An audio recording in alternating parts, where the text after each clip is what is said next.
What's up, my people? This is ShowBizz the Adult. Alright, man, look. Alright, man, look. Gotta keep my eyes on the road. That's what I gotta look at. Alright, so first I want to say I'm drenched. Okay, I just stepped out of a workout. But that reminded me of a DM I received about sweating and making weight. Being a weight bully. More specifically, they were talking about Errol Spence. Recovery drink.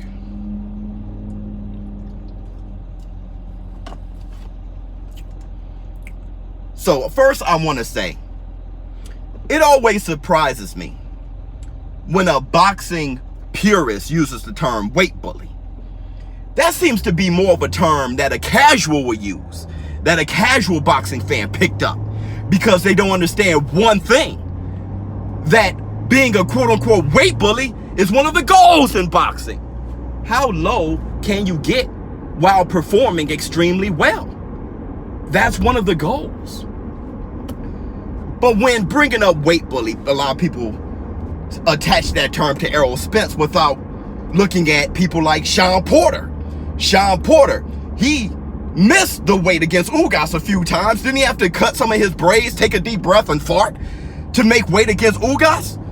As an amateur, didn't he fight at middleweight against Danny Jacobs, beat him? Fight Usyk, he fought Usyk and beat him in the amateurs. And right now he's fighting at 147. Is that being a weight bully or is that being smart? There's been fighters who should have been more of a weight bully. One that jumps in my head immediately is Roy Jones Jr. Roy Jones Jr. jumped up many weight classes where if he would have stayed at middleweight, he probably would have been the greatest middleweight of all time with a knockout ratio out of this world. You got people like Paul Williams. I wish he would have sweat and make weight and stayed at welterweight. You got people more recently like Mikey Garcia jumping up weight classes to fight Errol Spence instead of staying at lightweight to fight Lomachenko. He probably should have been more of a weight bully. Then there were fighters who did very well, okay, were very successful at being a quote-unquote weight bully. You got Tommy Hearns, who ended his career at cruiserweight.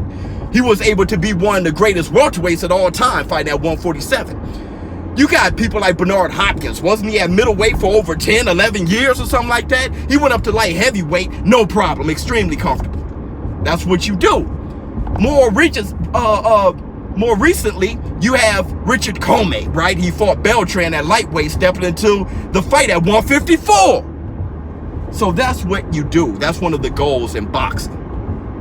So I'm usually very shocked when a boxing purist even uses the term weight bully, because I'm gonna tell you something. That term, that doesn't exist. That's not a real thing. I wish we can just drop that. That's not a real thing. ShowBizz the Adult.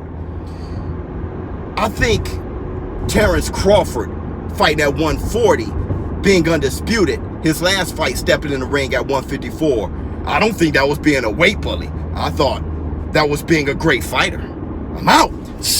Huh.